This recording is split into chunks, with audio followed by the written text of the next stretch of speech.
The weapon's hit. That is the problem. Every GBU-12 Paveway 2 laser-guided bomb released by the 12 FA-18S in Wave 6's alpha element hits a target. The terminal guidance is clean. The seeker heads acquire their laser designations without interruption.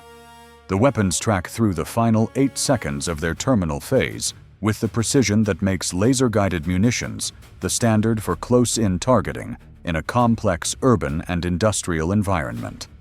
By every observable parameter visible to the aircrew and to the strike coordination cell, monitoring the engagement from the CAOC at Udeid, Wave 6's alpha element executes a textbook strike. The post-strike battle damage assessments begin arriving at 6:30 a.m. on March 16th, 9 hours after the strike package executed in darkness over central Iran.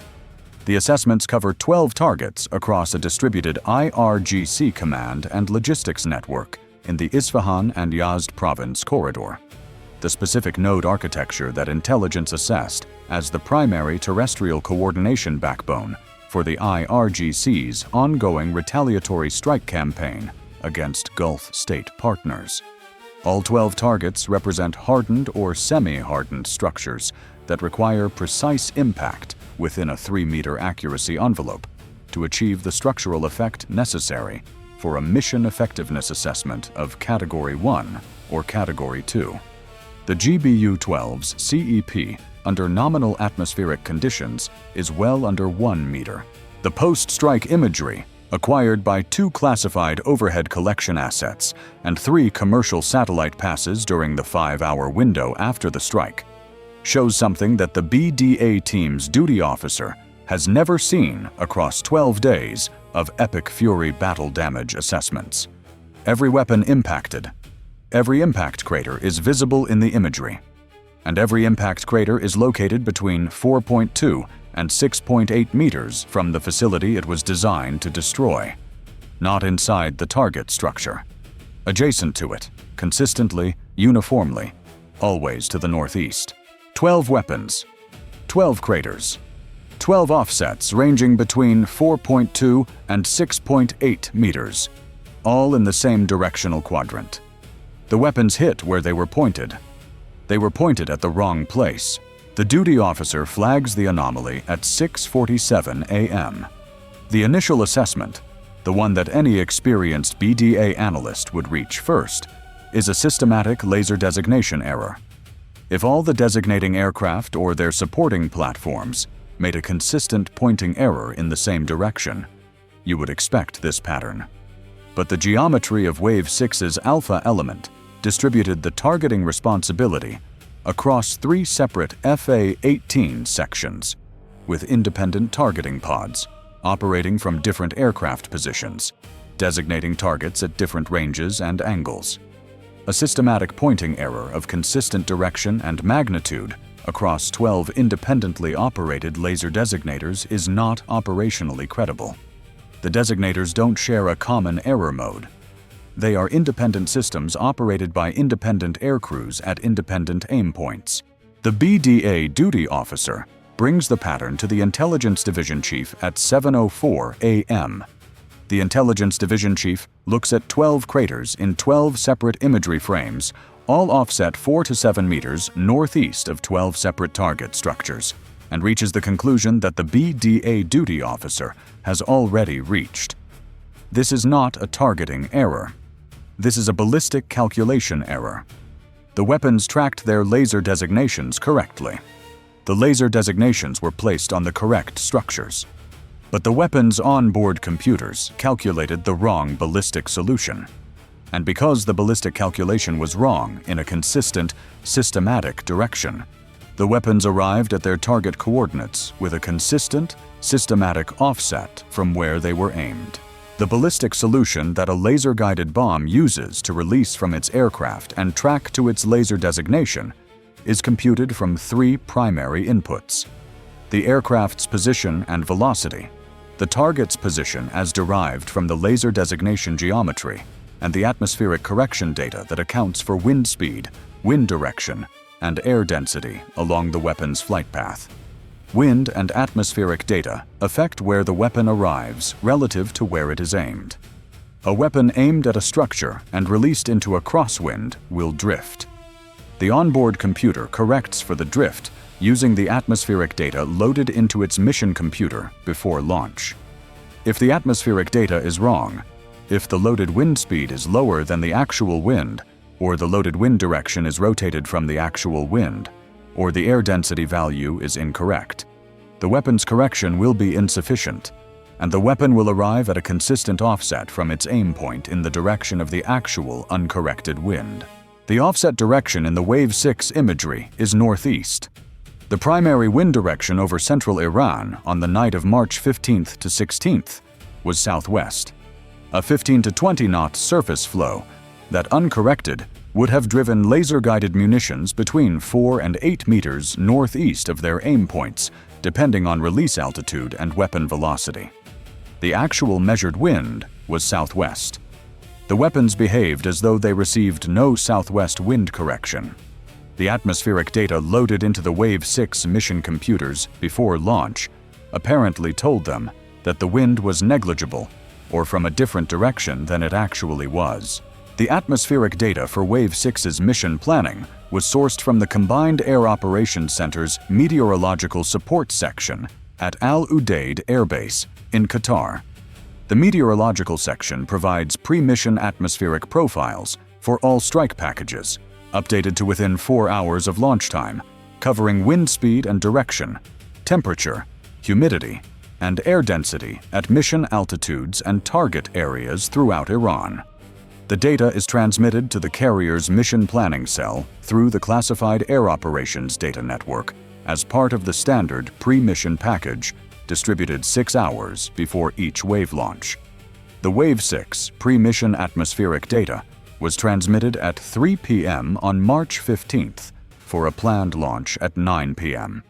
The data arrived at the carrier's mission planning cell and was loaded into the aircraft mission computers during the pre-flight preparation cycle between 6:30 p.m. and 8:30 p.m. The pilots flew with the atmospheric corrections their computers gave them. The computers gave them corrections derived from data that said the wind over central Iran was negligible. The wind over central Iran on the night of March 15th to 16th was not negligible.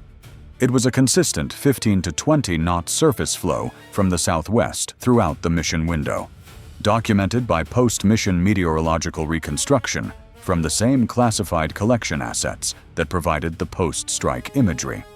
The atmospheric data loaded into the Wave 6 mission computers did not match the actual conditions by 4 to 7 meters per weapon over 12 separate target structures, consistently, uniformly, every single weapon in the same direction. The counterintelligence officer receives the flag at 7:20 a.m.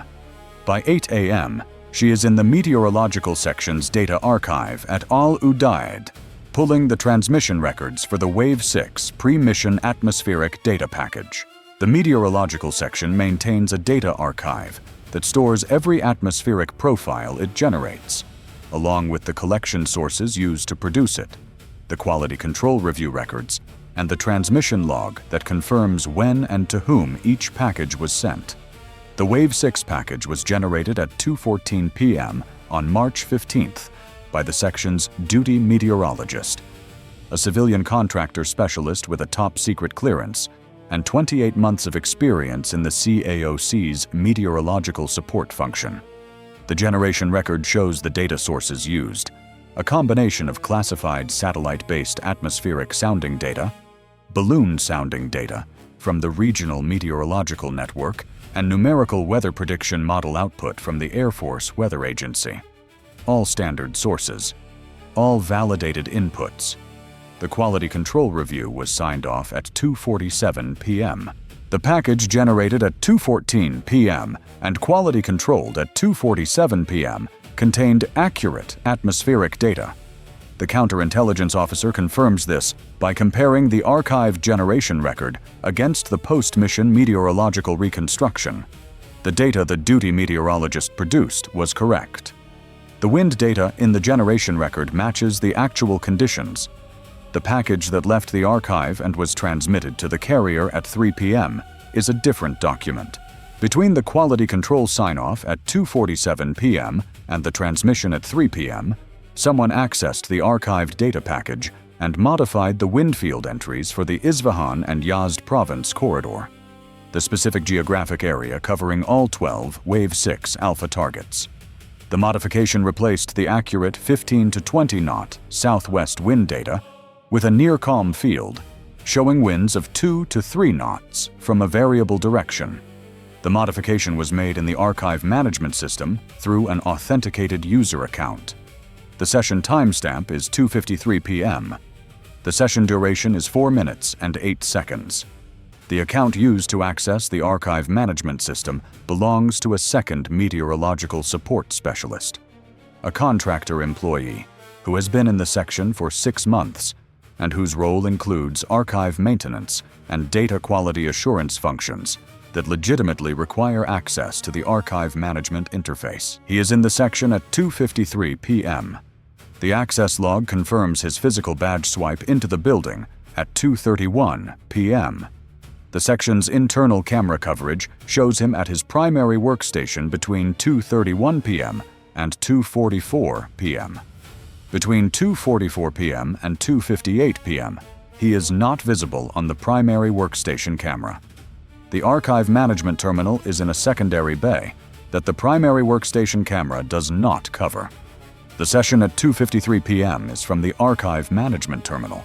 The counterintelligence officer has the meteorological specialist placed under discrete observation at 9:15 a.m. His workstation is monitored. His communication activity is logged. At 10:47 a.m., he steps outside the section building for what the access control log records as a break lasting 11 minutes. He uses a personal device to make a call lasting 3 minutes and 9 seconds. The number he calls is a Qatari prepaid SIM. The call is logged by the base's mobile device proximity detection system, which records the emission from the prohibited personal device and the outbound call metadata. The content is not captured. The fact of the call, its timing, its duration, its recipient number, is captured. The timing places the call 3 hours and 23 minutes after the post-strike imagery began arriving at the CAOC. He has been in the section all morning. The BDA anomaly flag went into the intelligence division at 6:47 a.m.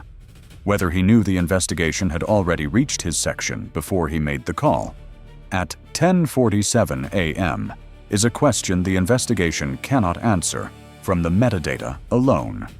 What the metadata establishes is that he made a call on a prohibited device to a prepaid SIM within the time frame of a campaign morning, when 12 weapons had just failed to achieve their aim points in the specific geographic corridor whose atmospheric data he accessed at 2:53 p.m. the previous day.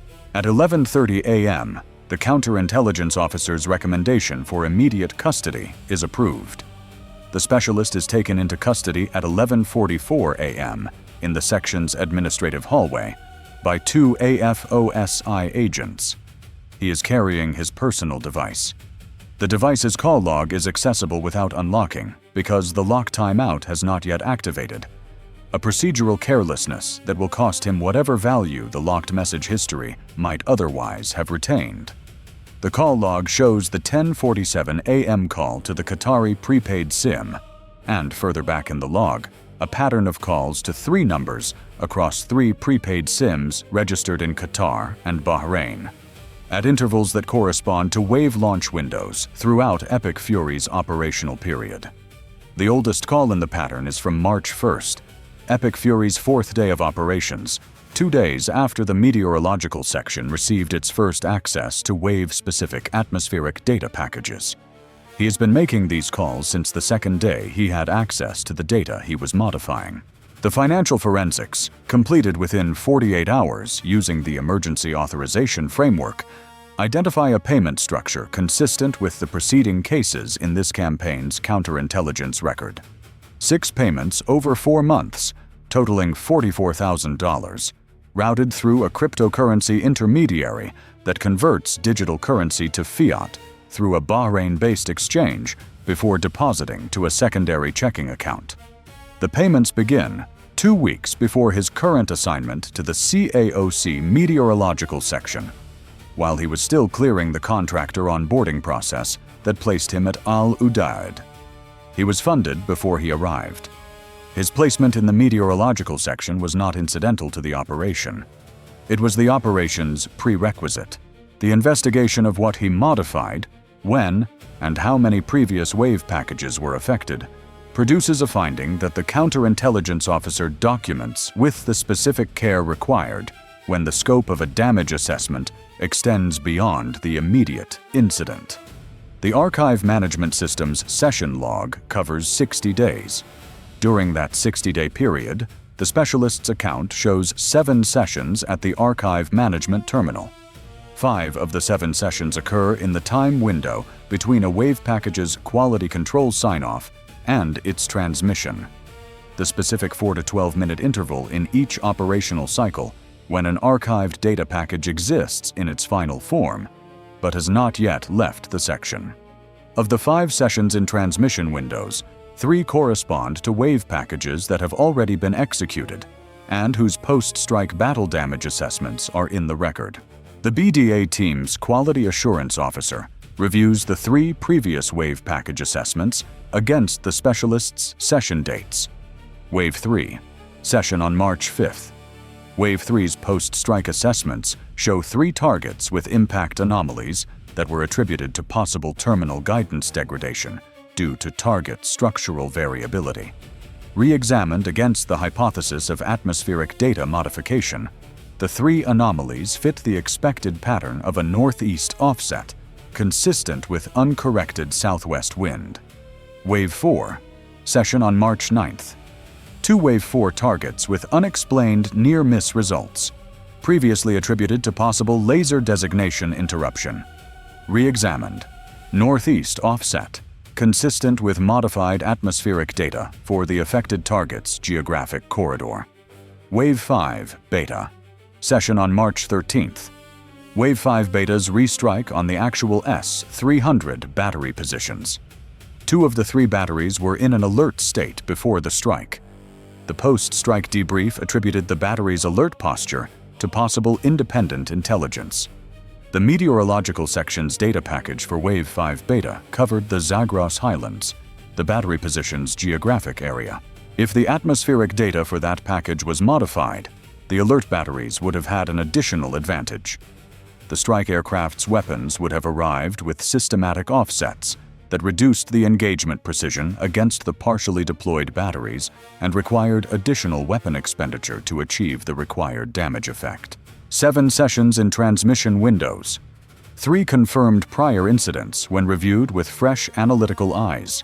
The Wave 6 alpha pattern is not the first operational consequence of the specialist's access to the Archive Management Terminal. It is the first one that was identified in real time. Because 12 weapons hitting 4 to 7 meters from 12 structures in the same direction produced a post-strike imagery pattern that the BDA duty officer recognized as impossible under any normal operational explanation and flagged within 2 hours of receiving the first frame. The remediation begins at Wave 6's Bravo element planning cycle.